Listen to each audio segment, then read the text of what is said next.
Extreme Rules is now in the books. We have a new predictions champion, and somebody ate a very not that bad sandwich. There was also an additional challenge post-sandwich, which the video is now live. You can go check it out.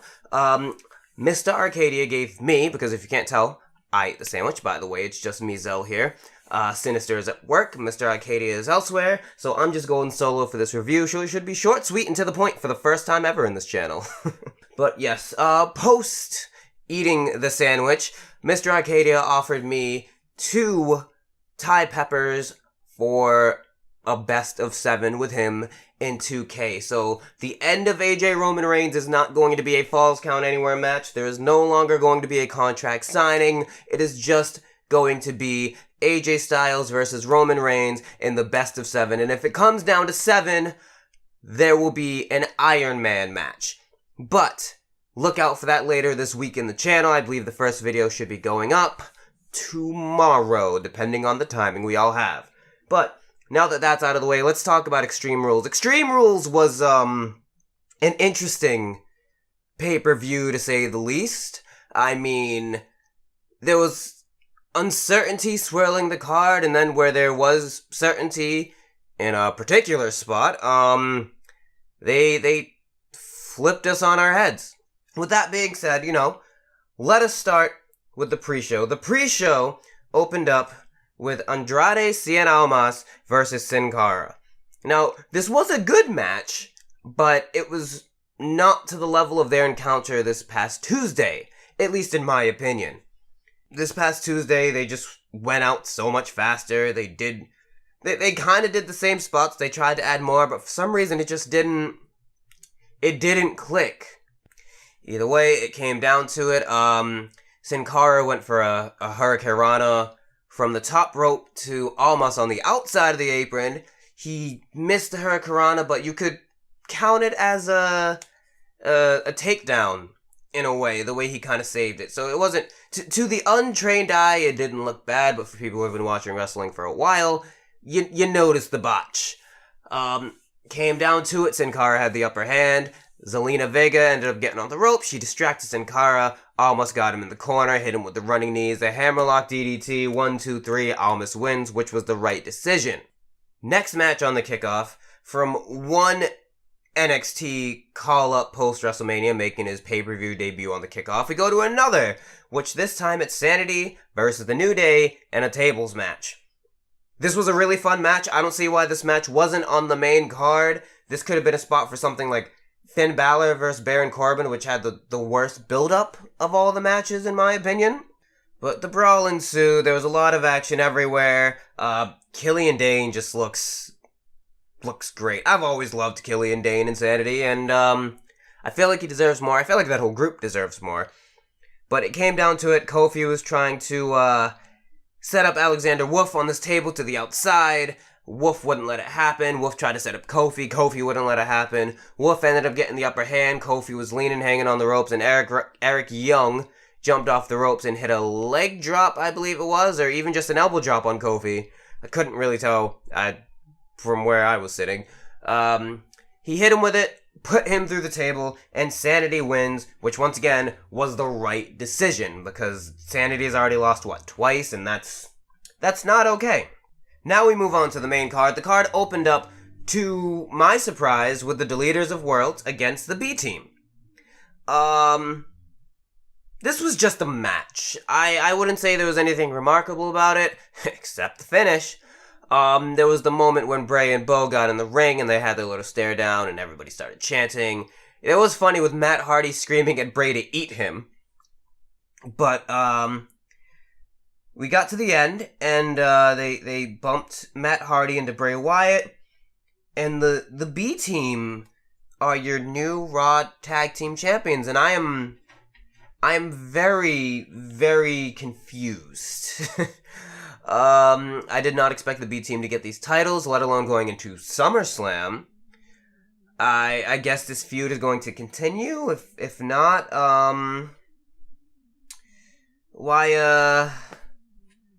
what are they gonna do? I'm not gonna believe them beating the Authors of Pain. I'm not gonna believe them beating the Revival. Well, the way they booked the Revival, maybe. But, this is a night of odd booking decisions, and, this was the first one. We then get a backstage interview with Kurt Angle and Renee Young, and they talked about, recently opening negotiations again with Brock Lesnar and Paul Heyman for the Universal title.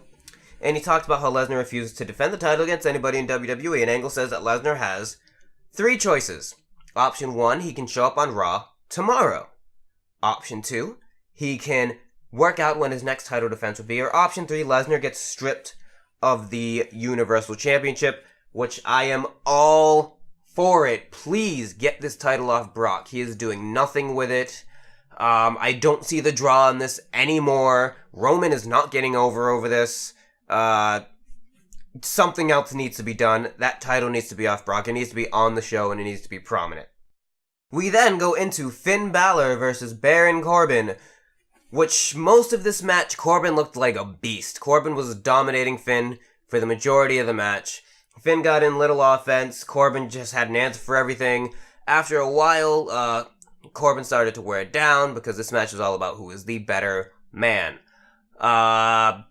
Finn Balor, like I said, he got the upper hand. He went for the coup de grace. Didn't happen. Corbin caught him. Corbin was going for the end of days. Finn reversed the end of days, countered it into a roll-up. 1, 2, 3. Finn gets the win. I don't think this feud is over as much as I want it to be. I think Finn needs to get back in the Universal title picture. He never lost the title. So, what are they doing? He never had a rematch for the title either. What are they doing?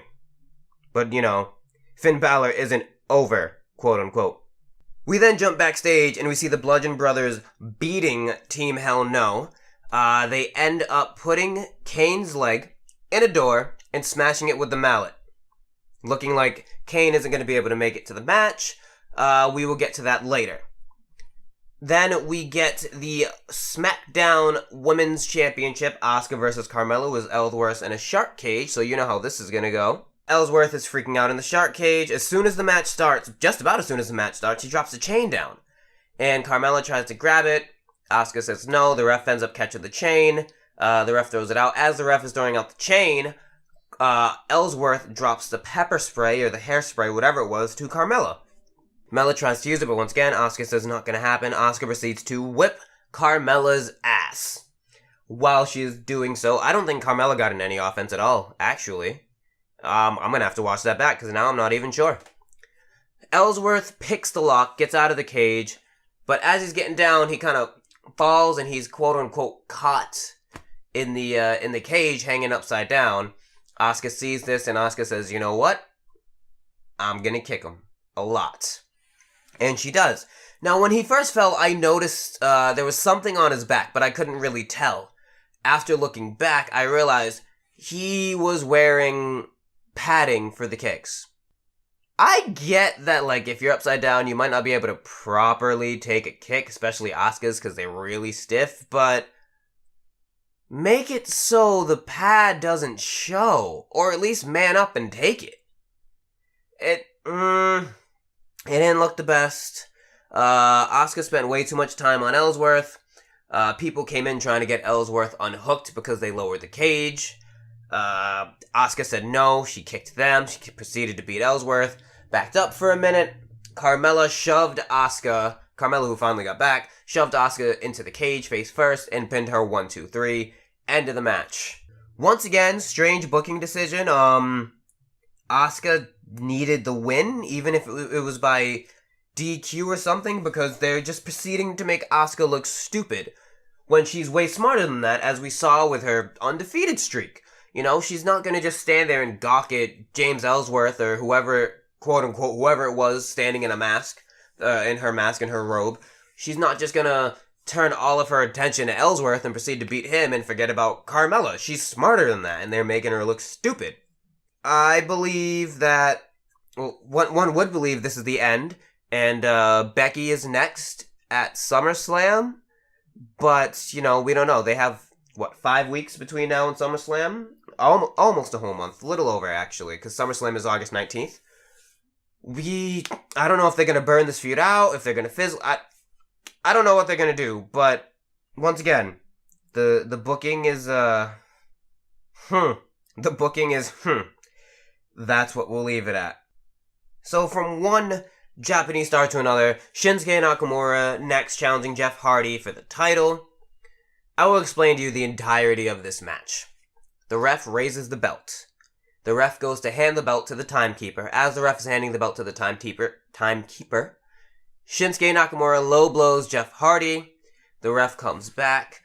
Jeff tells the ref to ring the bell. Shinsuke hits him with a Kinshasa. 1, 2, 3, your new United States champion, Shinsuke Nakamura. I am not mad at this decision for 2 reasons.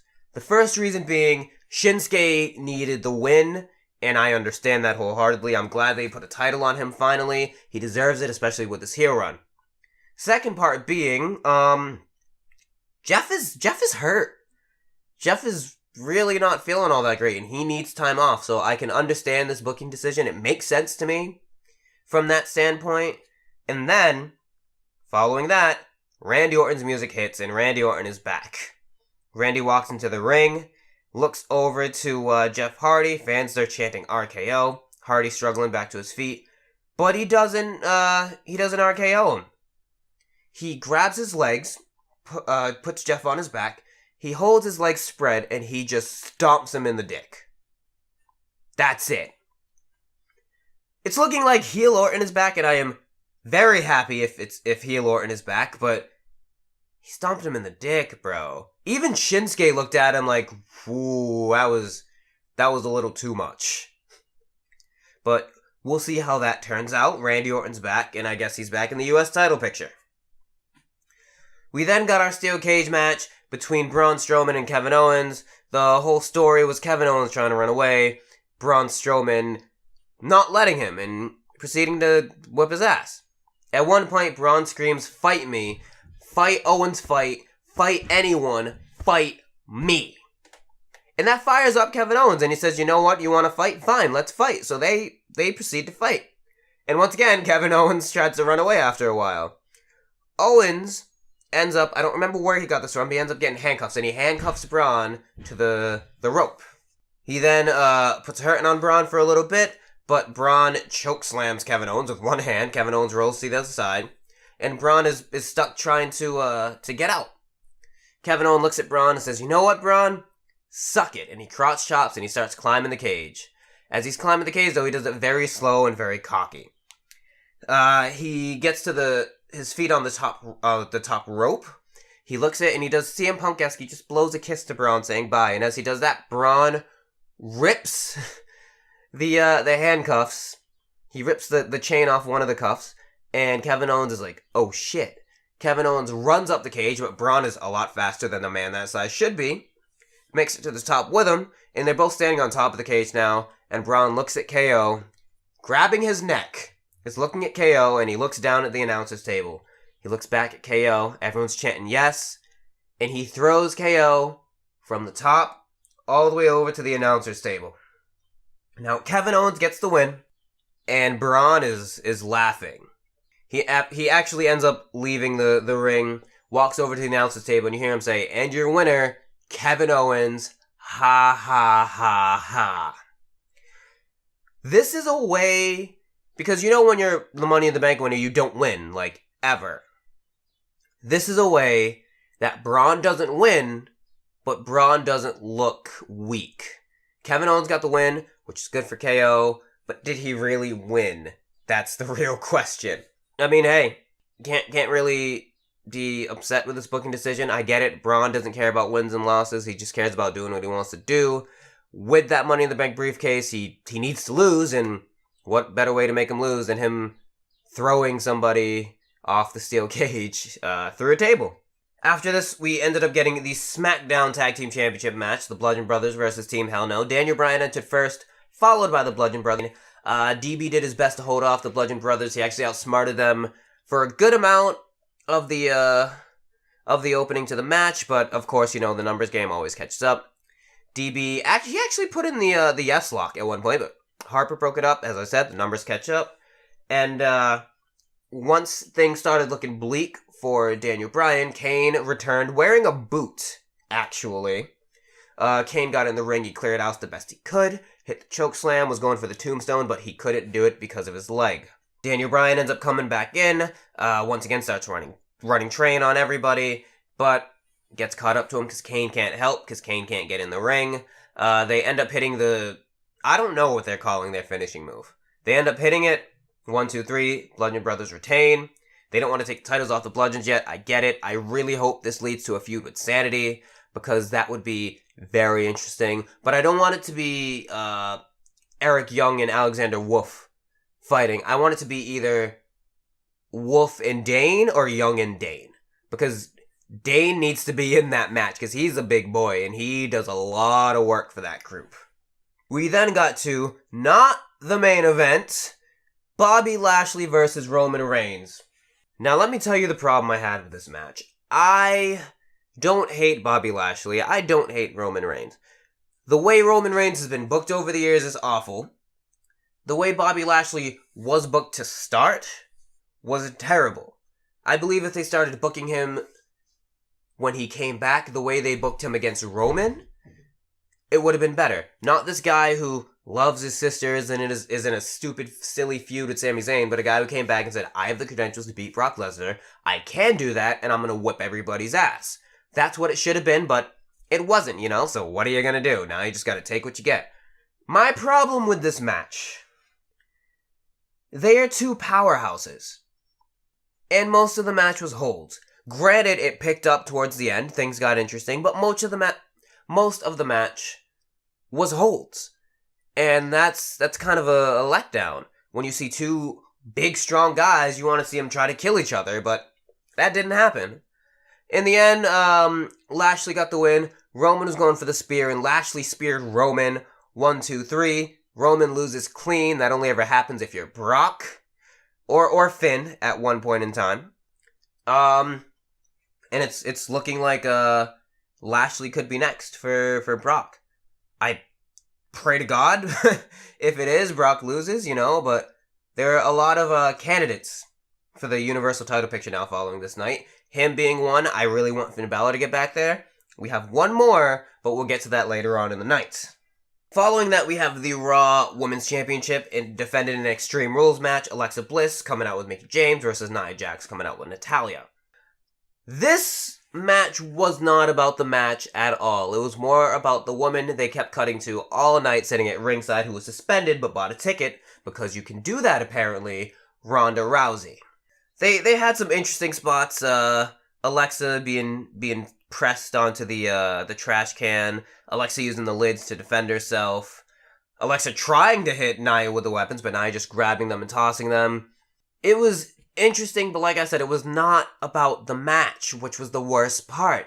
Mickie and Alexa proceeded to beat down Natalya. Ronda seen at ringside shaking her head, and she says that's it. She hops the barricade, whoops Mickie James's ass, is getting ready to whoop Alexa's ass, but then Mickie cracks her with a kendo stick. They get back in the ring.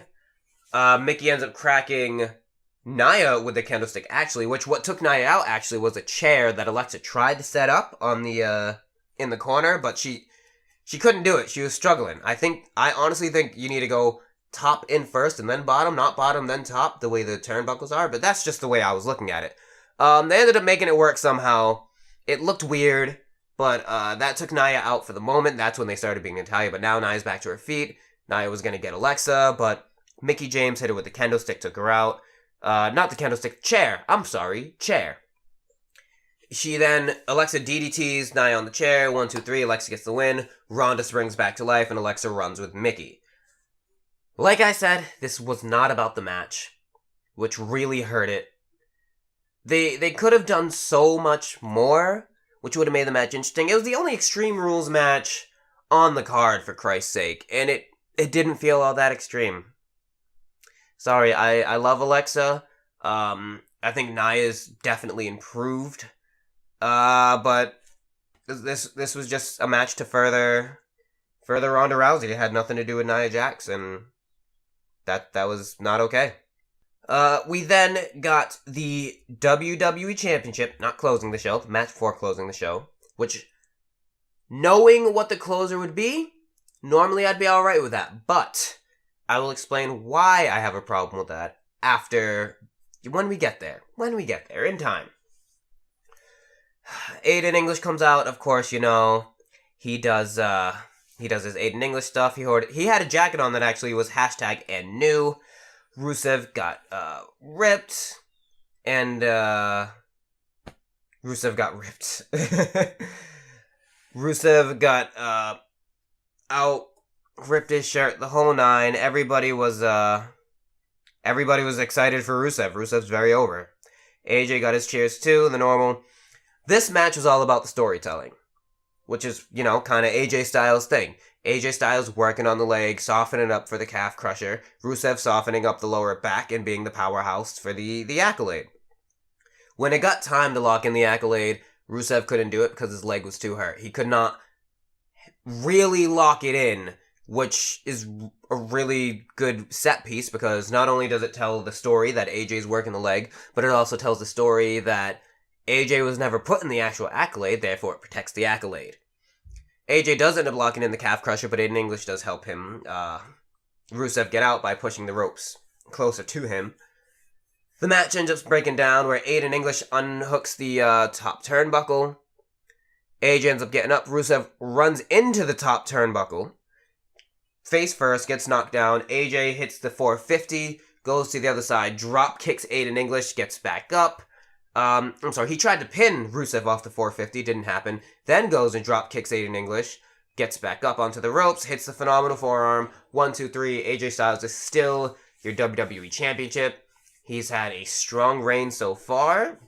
It's finally starting to pick up now that it's not, in a handicap match against Kevin Owens and Sami Zayn. It's not a 6-pack challenge. It's not 5 matches against Shinsuke Nakamura. The last match with Shinsuke is where it really started to pick up. This was a good showing for Rusev. Happy AJ retained the title. Hopefully Samoa Joe is next or another big name like that because I want to see AJ actually close a show with a match that he deserves. We are now at the main event, which is the 30-minute Iron Man match for the Intercontinental Championship between Dolph Ziggler with Drew McIntyre and Seth Rollins. The thing with this match, and it was very weird to me from the jump, Seth Rollins went up 2-0 very, very quickly. And the babyface going up so fast was really weird to me. I felt like Seth should be chasing, but, alright, I get it, Dolph is the heel, but in my eyes, Dolph should have been doing everything to get those first few falls, and then Seth had to play catch-up. That would have built into a lot more drama of it. After the first 2 falls, Drew McIntyre comes in, beats the living hell out of Seth Rollins. Seth gets another point via DQ. That puts Seth up 3-0. Hits him with a Claymore before getting ejected. McIntyre. Dolph crawls over, covers Seth, gets the first fall, hits a super kick, gets the second fall, ends up getting the third, tying it up. The 4th fall comes way later in the match where Dolph puts his feet on the ropes after a roll-up, and then Seth ends up evening it at 4-4. Everything breaks down. It comes down to the last seconds. Dolph is going for another super kick. Seth hits a super kick of his own, hits the curb stomp, crawls over for the cover, but runs out of time and it ends in a tie. Kurt Angle then makes his way to the ring. Kurt says, that's not how this is going to end in Pittsburgh. We're going into sudden death overtime. And this, in my opinion, was the dumbest booking decision of the night, because it lasted all of 12 seconds. Drew came back out, distracted Seth, Dolph hit a zigzag, 1, 2, 3, end of it. And that's how it ends. Now, my problems with this they're few. The biggest problem was the crowd. Every time there was 10 seconds left on the clock per minute, they would count down Royal Rumble style, 10, 9, 8, 7, 6, 5, 4, 3, 2, 1. Every time. And it's like, you don't want to see Roman Reigns and Bobby Lashley main event. You don't want to see Roman Reigns main event at all, but they give you 2 guys whose work rate is astounding. Seth, possibly the best on Raw altogether. Dolph, we know he can be that damn good when he wants to be. And you're sitting there counting down 10 seconds every time. And why? Why? What is the reasoning behind it? I don't get it. And then they end up turning off the clock. They say, alright, that's how we're gonna stop it. And they just start booing. They boo louder than they have the entire match. Same thing when the clock gets turned back on because Seth has to look at the clock. They cheer louder than they cheered for the entire match because they got the clock back. Even when the clock was off, they just decided at one point they're gonna randomly start counting down from 10. Way off time. And you finally get what you want with a non-Roman Reigns main event, and that's how you treat it. This is why Roman Reigns main event so much, because Vince says, hey, if you're just gonna shit on the match anyway, might as well do what I want and have Roman in there. So, thank you, Pittsburgh, for ruining a really good main event. It was really good. As for the finish, though, that's what really hurts the match. Because Seth Rollins, I believe, should move up to the Universal title picture. I believe if they were restarting the match, it should have went on for another 10-15 minutes. And then Dolph should have won. That's how that should have went down. But it didn't, and it is what it is looking back now, but that finish is the sole reason why I feel like AJ and Rusev should have main evented looking back on it now, because that finish isn't going to send people home happy. It's not even going to send people home like, oh my god, that happened. No, it's going to send them home like, why? Why is that how this is ending?